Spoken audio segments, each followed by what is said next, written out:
Dear students, today we are going to study optics.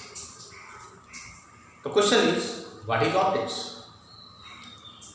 Optics is a branch of science in which we study about the properties of light. So, in optics,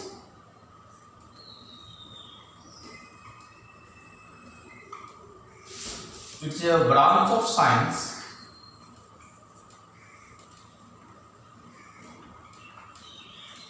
in which we study the properties of light. Now the question is, what is light? Light होता क्या है? All of us know light helps us in viewing anything. आप view कर सकते हैं, light की मदद से आप कुछ देख सकते हैं.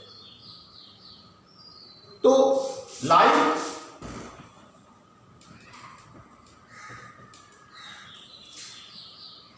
helps us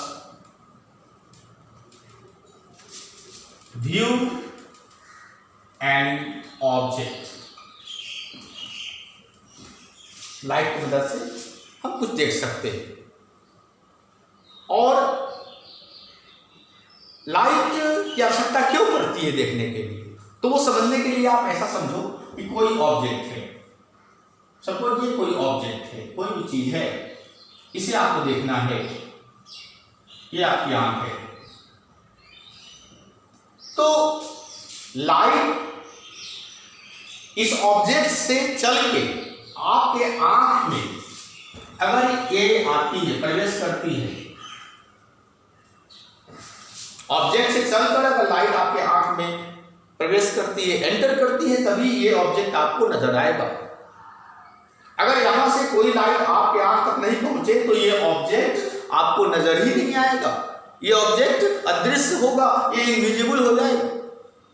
इसीलिए तो अंधेरे में ये ऑब्जेक्ट आपको लाइट सामने है फिर भी नजर नहीं आता है. जब आप लाइट जलाते हो, बल्ब जलाते हो, तो आपको ऑब्जेक्ट नजर आने लगता है. ऑब्जेक्ट दो तरह की हो सकती है. Either it may be emitting its own light, जिसको कहते हैं लुमिनस,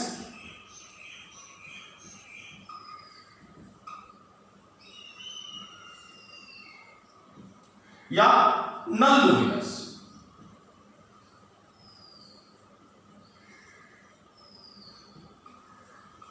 लुमिनस या नॉन लुमिनस. लुमिनस ऑब्जेक्ट वैसे ऑब्जेक्ट को कहते हैं जिसका अपना लाइट होता है, जो वो अपना लाइट इमिट करता है. जैसे जलता हुआ एक बल्ब या सन. तो कोई भी लुमिनस ऑब्जेक्ट से लाइट तो निकलता ही रहेगा, तो वो हमेशा नजर आएगा आपको. लेकिन नॉन लुमिनस ऑब्जेक्ट कौन है? टेबल, चेयर, पेन, बुक, जो अंधेरे में नजर नहीं आए, क्योंकि वो नॉन लुमिनस है, उसका अपना कोई लाइट होता नहीं है. तो ये नजर कैसे आता है? नॉन लुमिनस ऑब्जेक्ट तब नजर आता है जब उस पे लाइट कहीं से गिरे और वो टकरा कर आपके आंख में प्रवेश करे. इसको हम कहते हैं रिफ्लेक्शन ऑफ लाइट. इसके बारे में हम लोग डिटेल में आगे पढ़ेंगे. तो अभी आप बस ये समझिए कि light is important, light is necessary to see anything. आपको कोई चीज देखना है तो लाइट चाहिए. क्यों चाहिए? क्योंकि जिस ऑब्जेक्ट को देखना है उससे लाइट चलते हुए आपके आंख में, आई में वो एंटर करे, तब करेगा, तभी वो ऑब्जेक्ट नजर आएगा. तो light helps us view anything. Light is a form of energy. Light क्या है? लाइट एक एनर्जी का ही रूप है. एनर्जी हमारे चारों तरफ अलग अलग रूप में मौजूद है, अलग अलग फॉर्म में मौजूद है. हीट एनर्जी, आपको जो गर्मी एहसास होता है वो क्या है? वो हीट है, वो एक एनर्जी ही है. साउंड, आप मेरी आवाज सुन रहे हो तो वो साउंड क्या है? एक एनर्जी ही है, इलेक्ट्रिसिटी, जिसके कारण आपका एसी चलता है, फैन चलता है, बल्ब से लाइट निकलती है, वो इलेक्ट्रिसिटी क्या है? एनर्जी का ही एक रूप है। और लाइट भी एक एनर्जी का रूप है। अलग अलग रूप में एनर्जी हमारे चारों तरफ मौजूद है, और ये एनर्जी जो है वो अलग अलग प्रकार से ट्रेवल करता है। अलग अलग एनर्जी का रूप भी है और वो अलग अलग प्रकार से वो ट्रेवल करता है। It depends upon the construction of wave of energy. Wave का क्या मतलब? एनर्जी जिस रूप में ट्रेवल करेगा उस रूप को हम लोग कहते हैं ये वेव है। हमारा जो लाइट है वो भी एक एनर्जी है, साउंड भी एनर्जी है। आपने लोअर क्लास में अगर पढ़ा होगा साउंड एनर्जी ट्रेवल कैसे करता है, तो वो हवा में अगर ट्रेवल, उसके लिए कोई ना कोई मीडियम चाहिए।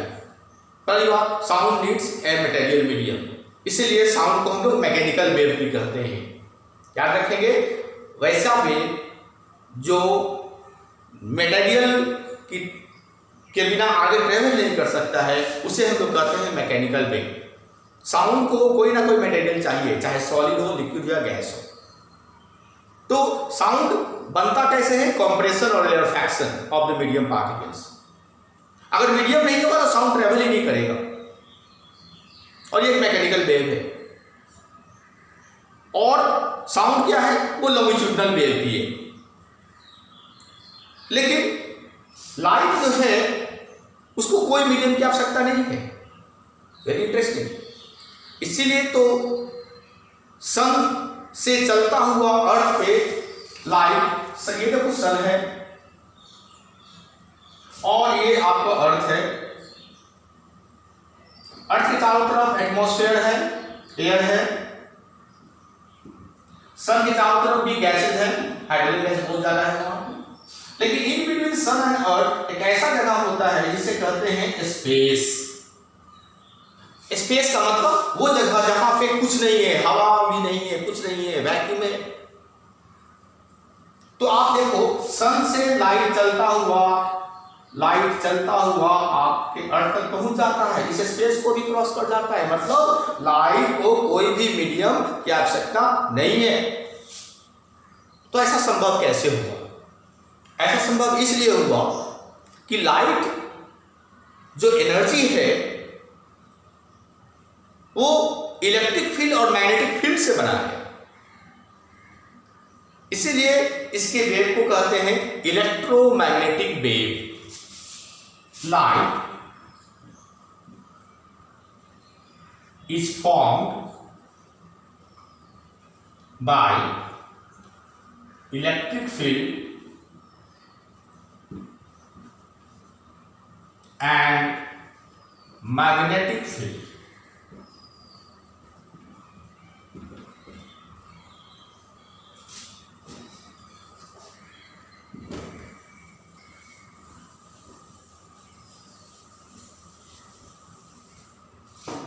Light is formed by electric field and magnetic field, and its wave is called electromagnetic wave. Electromagnetic wave, short में इसे हम लोग ईएम वेव भी कहते हैं। EM wave, electromagnetic wave. अब सवाल है कि ये इलेक्ट्रिक फील्ड क्या है, मैग्नेटिक फील्ड क्या है? इलेक्ट्रिक फील्ड क्या है और मैग्नेटिक फील्ड क्या है? बहुत आसान बात है। देखो, आपने देखा होगा, सुना होगा कि हमारा चार्ज होता है, दो तरह की चार्ज होता है, एक प्लस चार्ज, एक माइनस चार्ज। इलेक्ट्रॉन पे नेगेटिव चार्ज है, प्रोटॉन पे पॉजिटिव चार्ज है, ये आपने सुना होगा। तो पॉजिटिव चार्ज हो या नेगेटिव चार्ज हो, इसके चारों तरफ एक ऐसा इलाका बन जाता है, एक ऐसा रीजन बन जाता है जिस इलाके में अगर दूसरा पॉजिटिव चार्ज अगर या नेगेटिव चार्ज अगर ले आए तो उसको चाहे वो अट्रैक्ट करेगा या रिपेल करेगा। Same charges depend opposite charges attract, जो भी हो अट्रैक्शन रिपल्सन तभी होगा जब दूसरे चार्ज को इसके नजदीक लाएंगे, इसके इलाके में लाएंगे, इसके रीजन में लाएंगे। तो ये जो रीजन है, जिस रीजन में ये अपना प्रभाव दिखलाता है, उस रीजन को ही कहते हैं इलेक्ट्रिक फील्ड। तो किसी भी चार्ज, ये नेगेटिव चार्ज के चारों तरफ भी होता है, किसी भी चार्ज के चारों तरफ वो इनविजिबल हो और ये रीजन आपको नजर नहीं आएगा, दिखाई नहीं पड़ेगा, तो किसी भी चार्ज के चारों तरफ वो इनविजिबल इलाका, वो इनविजिबल रीजन जिसमें वो किसी दूसरे चार्ज पे अपना असर दिखलाए, इन्फ्लुएंस दिखलाए, तो हम कहेंगे वो जो इलाका है, वो जो रीजन है, वो है इलेक्ट्रिक फील्ड। किसी चार्ज से जैसे जैसे आप दूर जाओगे, इलेक्ट्रिक फील्ड की ताकत कमजोर होता जाती है। इसीलिए किसी चार्ज से बहुत दूर पर रहोगे तो वो उस पर आपको कोई असर नहीं पड़ेगा। दूर से कोई प्लस हमारे चार्ज एक दूसरे को ना अट्रैक्ट करता है, रिपेल करता है, जब नजदीक जाएंगे तभी। तो जैसे जैसे दूर जाते हैं इलेक्ट्रिक फील्ड कमजोर पड़ जाता है। तो किसी भी चार्ज के चारों तरफ जो इनविजिबल रीजन बनता है, जिसमें वो दूसरे चार्ज पे अपना इन्फ्लुएंस दिखलाए, उस रीजन को हम लोग इलेक्ट्रिक फील्ड कहते हैं। उसी तरीके से मैग्नेटिक फील्ड क्या है? तो कोई भी मैग्नेट ले लो, आपको तो पता है हर एक मैग्नेट में दो पोल होता है, नॉर्थ और साउथ पोल। और आपको ये भी मालूम होगा कि नॉर्थ से साउथ की ओर एक invisible magnetic field of lines गुजरती है, बहुत सारी। तो इस मैग्नेट के चारों तरफ एक इलाका बन जाता है, एक रीजन बन जाता है। इस इलाके में अगर दूसरा मैग्नेट या कोई मैग्नेटिक सब्सटेंस, मैग्नेटिक सब्सटेंस का मतलब है आयरन या कोबाल्ट या निकेल। मैग्नेटिक सब्सटेंस वैसे सब्सटेंस को कहते हैं जिसपे मैग्नेट अपना असर दिखलाए। कॉमनली नोन मैग्नेटिक सब्सटेंस है आयरन, कोबाल्ट या निकेल। तो कोई भी मैग्नेट लाए या मैग्नेटिक सब्सटेंस इसके इलाके, इसके नजदीक लाएंगे तो खींच लेगा या रिपेल करेगा, वो कोई सेम पोल हो तो मैग्नेट का। तो इसका किसी मैग्नेट के चारों तरफ जो इलाका बन गया, फील्ड बन गया, उस फील्ड को कहेंगे मैग्नेटिक फील्ड। तो ये जो लाइट है वो इसी इलेक्ट्रिक फील्ड और मैग्नेटिक फील्ड के मेल से बना है, मिलने से बना है। इसीलिए इसे क्या कहते हैं? Electromagnetic wave, electromagnetic wave. और एक चीज ध्यान दीजिए कि कोई भी चार्ज हो, सपोज प्लस चार्ज है, और उसको एक ऐसे स्थान पर रख दीजिए जहां पे कोई हवा नहीं है, तो क्या इसके चारों तरफ वो फील्ड बनेगा कि नहीं बनेगा? या कोई मैग्नेट ले लीजिए, इसके चारों तरफ से हवा हटा दीजिए, तो क्या इसके चारों तरफ मैग्नेटिक फील्ड बनेगा कि नहीं बनेगा? बनेगा। मतलब इलेक्ट्रिक फील्ड और मैग्नेटिक फील्ड को हवा या कोई भी मीडियम की आवश्यकता नहीं होती है। इसी कारण से चूंकि लाइट जो है इलेक्ट्रिक फील्ड और मैग्नेटिक फील्ड से बना है, इसलिए इसको कोई मीडियम नहीं चाहिए, ये वैक्यूम में भी ट्रेवल कर सकता है। So we know EM wave can travel even in vacuum.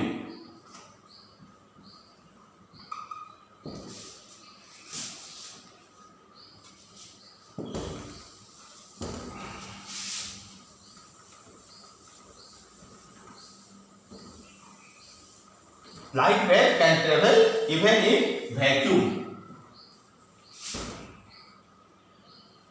EM wave needs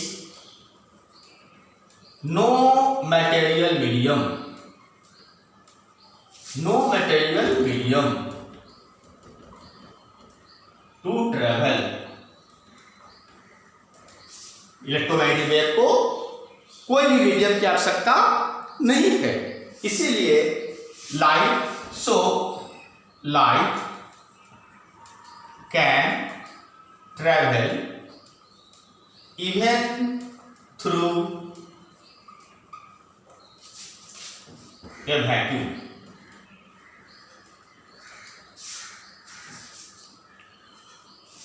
तो ये खास बात है। दूसरी खास बात है कि कोई भी इलेक्ट्रोमैग्नेटिक वेव की जो स्पीड होती है, ट्रेवल करने की जो स्पीड होती है, ट्रिमेंडस होती है, काफी ज्यादा होती है। तो चूंकि लाइट भी एक ईएम वेव के रूप में ट्रेवल करता है, तो इसकी स्पीड भी ईएम वेव के बराबर ही होगी। तो स्पीड ऑफ लाइट जो है, इसको हम लोग स्मॉल सी से रिप्रेजेंट करते हैं, वो है 3 इंटू 80, 8 जीरो लगा दो, 1 2 3 4 5 6 7 8, इतना मीटर 1 सेकेंड में। आप समझ सकते हैं कितनी हाई स्पीड है लाइट की। 3 into 10 to the power 8 metre per second. क्यों? क्योंकि ये ईएम वेव है। ईएम वेव का मतलब इलेक्ट्रोमैग्नेटिक वेव। इलेक्ट्रोमैग्नेटिक वेव का मतलब एक ऐसा वेव जो इलेक्ट्रिक फील्ड और मैग्नेटिक फील्ड से बना है। और इस इलेक्ट्रिक फील्ड मैग्नेटिक फील्ड जो होता है, इलेक्ट्रिक फील्ड को हम लोग ई से रिप्रेजेंट करते हैं, ई वेक्टर। ये वेक्टर का साइन है क्योंकि ये वेक्टर है, इसमें डायरेक्शन होती है, ई फॉर इलेक्ट्रिक फील्ड। और बी हम लोग magnetic field, B for magnetic field. ये इलेक्ट्रिक फील्ड है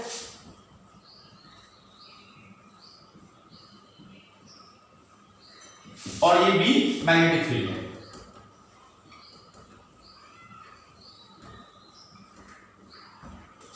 और दोनों के बीच की डायरेक्ट एंगल क्या है? देखो 90 डिग्री है। मतलब ईएम वेव जो है, कोई भी ईएम वेव जो होता है, जो लाइट है, ईएम वेव में इलेक्ट्रिक फील्ड और मैग्नेटिक फील्ड दोनों होती है और दोनों परपेंडिकुलर होती है। ये दोनों क्या है? ये परपेंडिकुलर है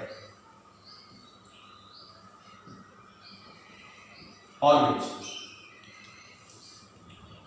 तो लाइट ईएम वेव है, ईएम वेव को कोई मीडियम नहीं चाहिए ट्रेवल करने के लिए, इसकी ट्रेमेंडस स्पीड होती है 3 × 10⁸ मीटर पर सेकेंड। तो ये बेसिक प्रॉपर्टीज हो गई लाइट की। अब दूसरी जो प्रॉपर्टी है लाइट की, वो है rectilinear propagation of light. Rectilinear propagation of light वो क्या है?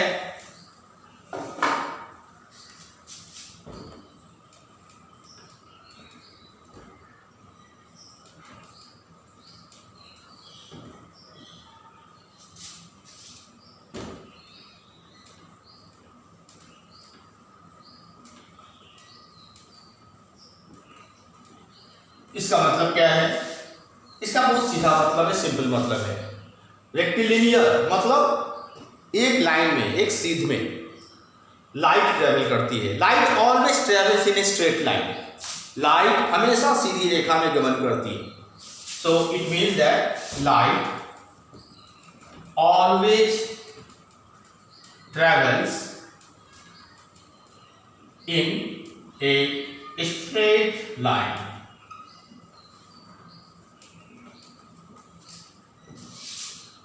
और इसी कारण से शैडो भी बनता है। जैसे फॉर एग्जांपल आप देखो, सपोज ये है सन,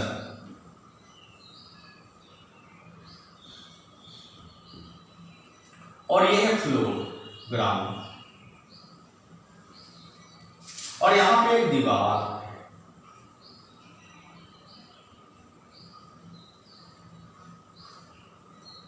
तो जब लाइट सन से निकलेगी तो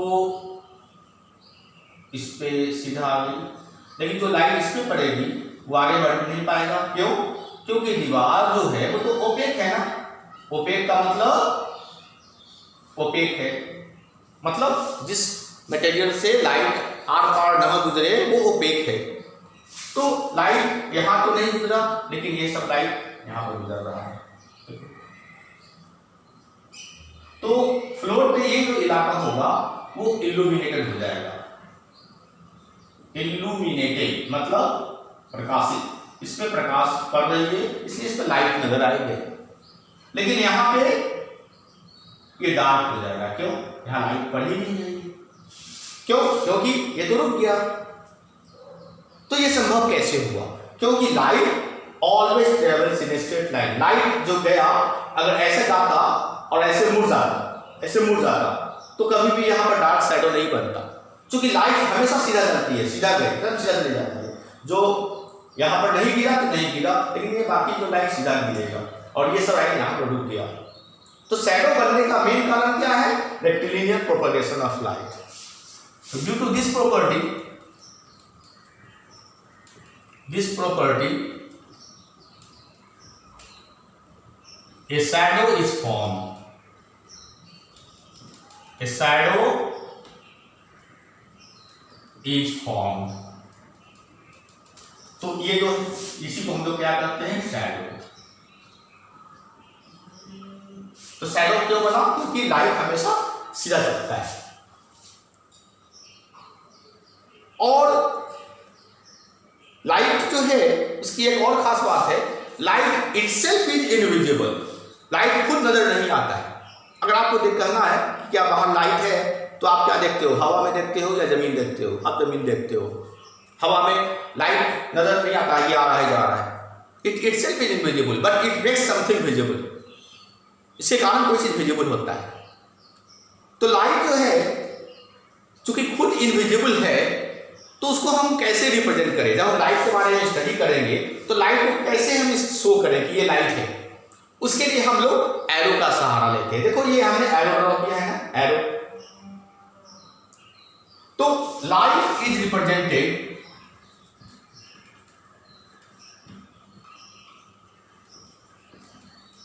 बाय एन एरो। एरो का मतलब ऐसा, एरो से रिप्रेजेंट करते हैं। अब ये एरो, अगर एक एरो बनाया हमने तो इसको कहेंगे ए ray of light. A ray of light. और अगर बहुत सारे एरो बना दिया इस तरीके से, जिससे हमने बहुत सारे एरो बना दिया है, तो इसको कहेंगे a beam of light. Beam of light मतलब आप कह सकते हो कि a group of rays of light is known as beam of light. अब ये बीम ऑफ लाइट भी तीन प्रकार का हो सकता है। It can be found in 3 types. Let us सी।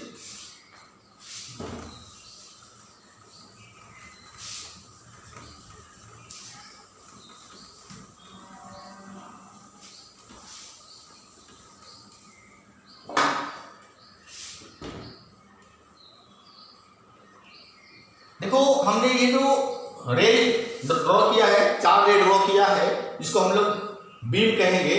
इसके बीच में जो गैप है वो हमेशा बराबर है, एक समान है। मतलब दे आर पैरेलल। पैरेलल का मतलब क्या होता है? जब दो चीज पैरेलल हो मतलब दोनों के बीच की जो गैप है, डिस्टेंस है, वो हमेशा एक समान हो। तो गैप हमेशा एक ही है, तो हम कहेंगे this is parallel beam of light. Parallel beam of light. लेकिन कभी कभी ऐसा हो सकता है कि एक ही पॉइंट से बहुत सारी रेज चारों तरफ फैले। जैसे सपोज ये एलईडी बल्ब है, एक एलईडी बल्ब अगर ये जल रही है तो इससे चारों तरफ लाइट फैलेगी ना।